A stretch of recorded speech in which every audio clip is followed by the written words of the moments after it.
Enfoque. Geopolítica, investigación, relaciones internacionales. Enfoque. Una mirada profunda y decolonial a los hechos más importantes de nuestra historia. Enfoque. Comunicación articulada para el buen vivir. Pueblos con memoria. Amenazas y sanciones. ¿Seguirá la moneda de cambio de Donald Trump a los países latinoamericanos que no compartan su política migratoria? Bienvenidos, bienvenidas. Esto es Enfoque con Alejandra Patrone y la producción de los pueblos y movimientos articulados en Avia Yala Soberana. Hoy, junto a la licenciada en Política Internacional, Tatiana Helves, ella es presidenta en Colombia de la Asociación Latinoamericana de Estudios de Asia y África. La entrevista. Bienvenida, Tatiana, ¿cómo estás? Es un gusto recibirte. Alejandra, el gusto es todo mío. Tatiana, el presidente de Estados Unidos dio ya su muestra de lo que será su política migratoria y su trato a los migrantes durante su mandato. Y también la dio el presidente colombiano Gustavo Petro al oponerse a los métodos de la Casa Blanca y a estas amenazas de subir los aranceles, entre otras medidas anunciadas. ¿Qué primera lectura haces de lo que ocurrió durante el fin de semana y las horas posteriores a estos anuncios? Bueno, Alejandra, lo primero es que desde el discurso de posesión, Trump inició con una serie de afirmaciones preocupantes para América Latina en dos temas que a mí me parecen fundamentales. El primero es el tema migratorio, que ya hemos empezado a ver las consecuencias, pero también hay otros temas que tienen especial impacto en Colombia, como son el tema de Panamá, el canal y muchos otros temas que Trump trató dentro de su primera intervención como mandatario. Eh, lo que hemos visto es primero unas imágenes impactantes de personas esposadas en manos y pies que bajan de aviones de Brasil, llegando a Brasil, que llegan a Colombia estas imágenes y pues el presidente Gustavo Petro al ver esto en un acto de dignidad completa decide frenar estas deportaciones o decir que no acepta que sus ciudadanos lleguen en tales circunstancias al país. Entonces, la primera reacción es tratar de frenar el trato denigrante, dado que los deportados brasileros también expresaban haber tenido maltratos durante el viaje y malas condiciones en los aviones. Entonces, allí hay toda una serie de atropellos que se visibilizan y dan como resultado este primer reacción del mandatario colombiano.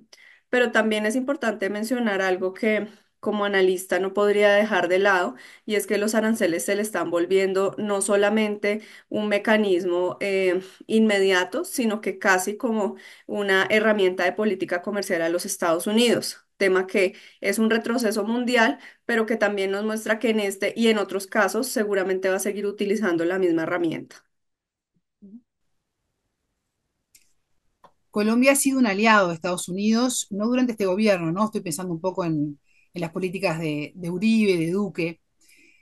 Trump no se imaginaba que Petro iba a oponerse a esta situación, lo sorprendió, él creía que iba a hacer lo que quisiera con los países de Latinoamérica. Sí, como tú muy bien lo enuncias, es una relación de larga data, donde Colombia siempre ha sido un aliado leal de los Estados Unidos. Sin embargo, es importante resaltar que el escenario internacional ha cambiado y esos cambios en el escenario internacional también le presentan diferentes alternativas a Colombia, no solamente en su relacionamiento con Estados Unidos, sino con el mundo. La reacción de Gustavo Petro, pues es una reacción que es coherente con su línea de pensamiento y con la cual él fue elegido como presidente de Colombia. Y en ese sentido creo que hace parte como de la búsqueda de lo que él mismo enmarca dentro de su narrativa, que es la dignidad, el respeto y que Colombia tenga de alguna manera ese lugar distinto en un escenario nacional e internacional. Ahora bien, se le ha discutido mucho y no podría dejarlo de lado las formas en las cuales generó las expresiones y el momento y la forma en la que hubo una reacción. En eso coincido con otros analistas que han sido críticos, pero no se puede dejar de lado que estaba dando una respuesta como un mandatario de un país que ve un atropello a su ciudadanía, cuando también detrás de ello hay otra parte del discurso de Trump donde genera una categoría de criminales a las personas que están siendo deportadas, cuando hay niños, hay mujeres, y en los dos aviones que han llegado a Colombia, ninguna de las personas, según el gobierno nacional, tiene antecedentes. Ujú, Entonces aquí hay como una estigmatización de las personas y un trato que está por fuera de los protocolos de derechos humanos. ujú. ¿Considerás que Trump, en el caso de Colombia y la respuesta inmediata que tuvo por parte de Gustavo Petro, luego de ver lo que estaba ocurriendo en Brasil, ¿no? Y ver cómo a los migrantes se los trata como delincuentes, se los vieron con las manos atadas, con los pies atados, los derechos humanos bastante atropellados en muchos de los sentidos? ¿Trump quiso tomar como ejemplo lo que ocurría?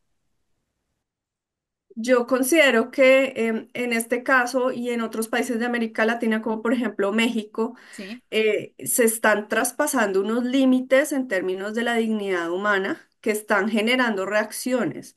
Es decir, el caso de Colombia es particular, pero no perdamos de vista que Lula da Silva lanza una comunicación expresa donde habla acerca de estos atropellos. Lo que pasa es que el tratamiento que le dio Colombia fue distinto, pero esto no le quita la gravedad y la preocupación frente a cómo un país que se denomina desarrollado está utilizando prácticas que no son para nada de países desarrollados. Y yo creo que debe quedar eso sobre la discusión, porque más allá del hecho están las formas sobre las cuales están obrando los Estados Unidos y que yo creo que como países del mundo y especialmente como países de América Latina tenemos que llamar la atención frente a las formas porque no son las adecuadas y tiene que llamarse la atención sobre ello. Ahora, el presidente Gustavo Petro lo hace de esta manera.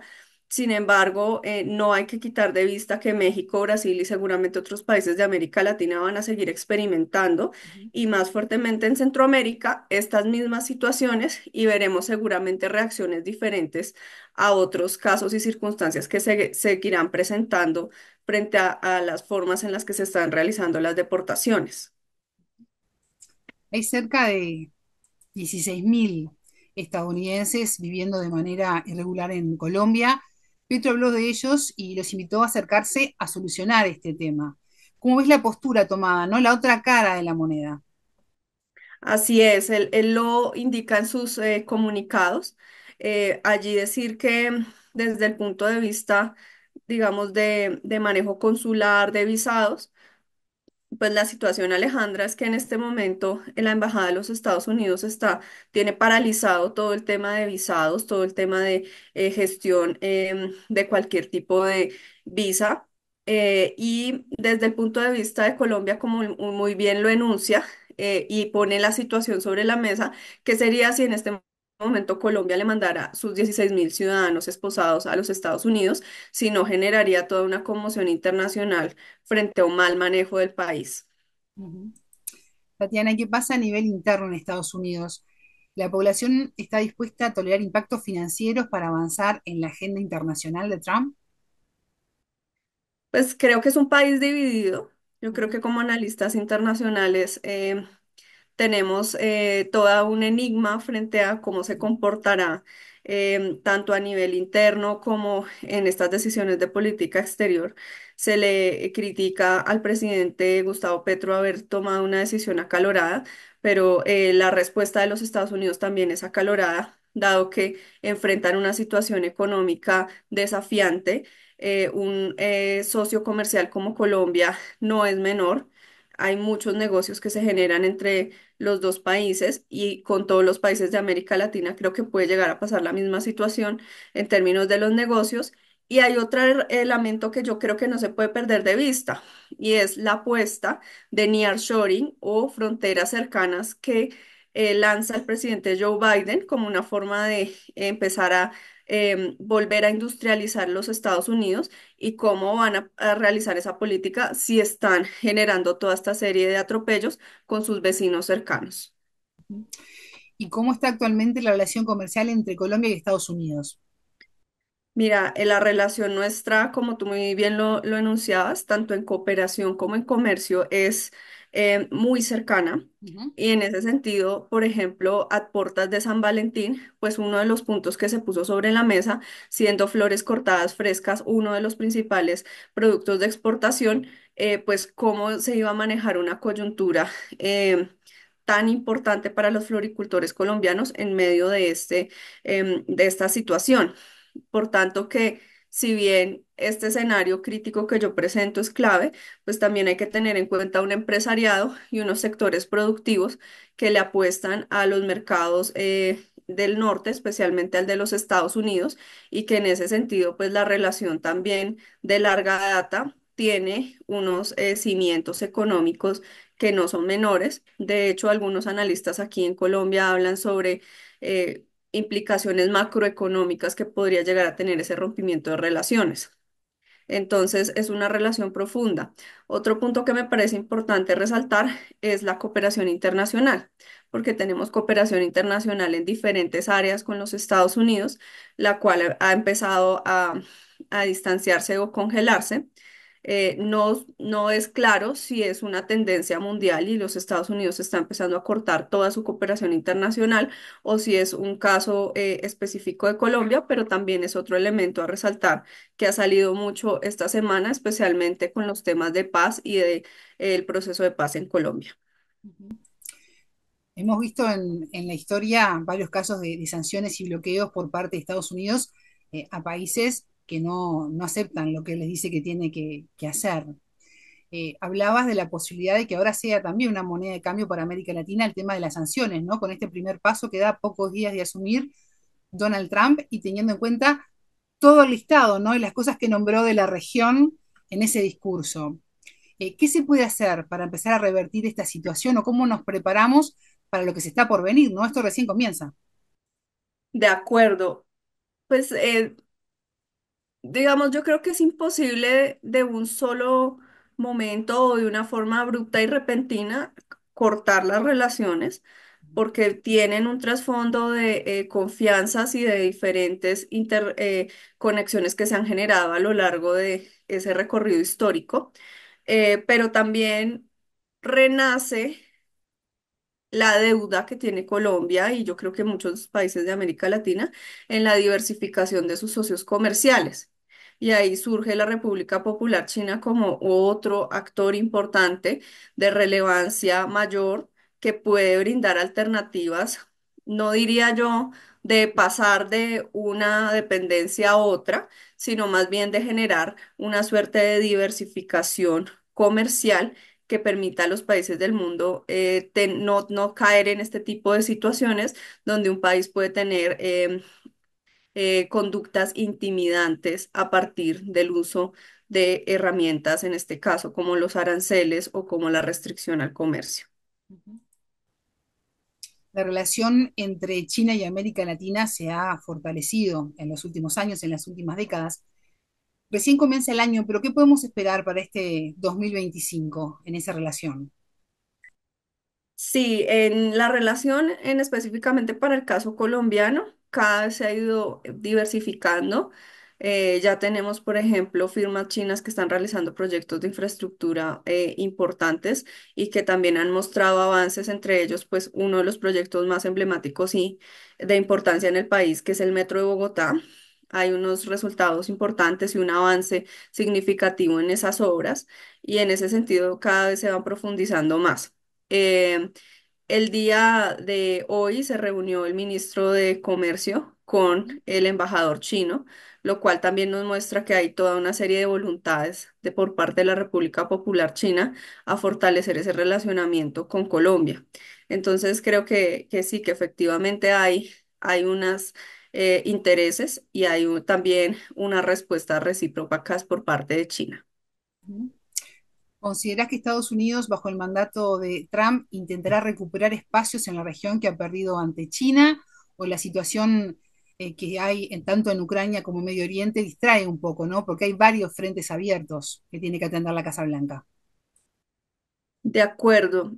Digamos que el balance general de esta crisis o de este impasse que hemos presenciado en los últimos días es que efectivamente de lado y lado, tanto del lado colombiano como del lado norteamericano, hay mandos medios que tienen un interés en que el relacionamiento no se fracture. Y en ese sentido, lo que vamos a ver seguramente no viene desde la línea de alto nivel, sino más bien desde las líneas de las administraciones, donde vamos a encontrar personas que todavía cuentan con una ruta o una brújula que les da prioridades a que la relación no se vaya a fracturar completamente. Entonces creo que en lo que llamamos teóricamente la estructura institucional de los países, hay unos elementos claves que van a hacer que esta relación no se fracture completamente. Ahora bien, la postura de los Estados Unidos desde el discurso de Trump es un poco más radical frente a lo que esperan. Realmente ellos, o por lo menos lo que se puede ver en el discurso, tiene unos elementos de radicalidad, de Estados Unidos como un gran poder, como un país que tiene la capacidad de ejercer este tipo de coacción, que es lo que se puede ver entre líneas en los tweets y en las declaraciones que dan en diferentes espacios. Entonces creo que desde ahí hay más radicalidad, pero desde el aparato institucional de los dos gobiernos seguramente habrán personas que críticamente ven de manera estratégica la relación. Tatiana, ¿y cómo afecta a Colombia este regreso tan abrupto de los connacionales?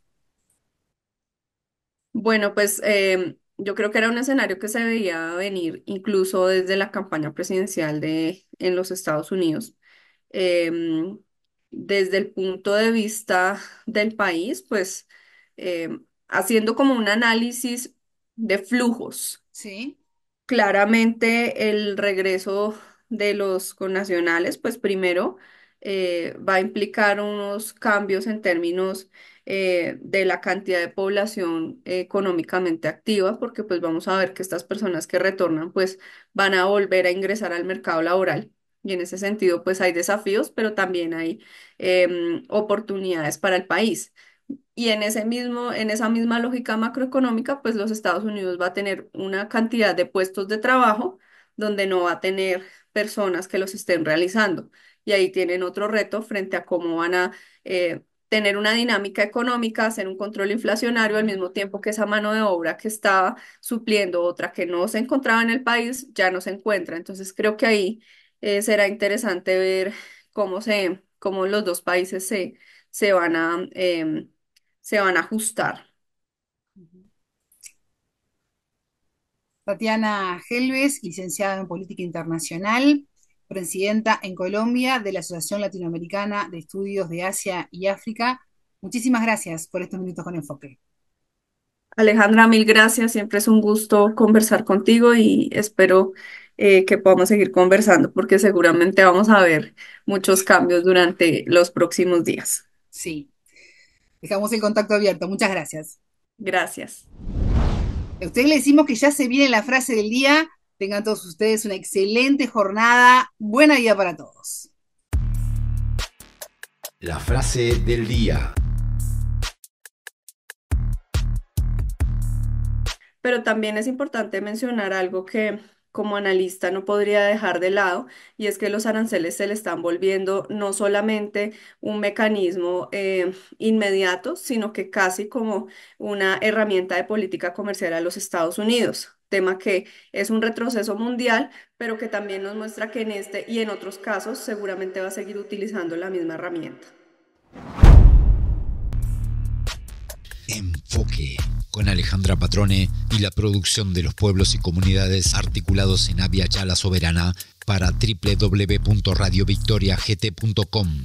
Transmiten Radio Dignidad de Honduras, Codecá Guatemala, Abya Yala Soberana, Minca Comunicaciones de Argentina, Rondas Campesinas de Perú y Radio Victoria de Guatemala.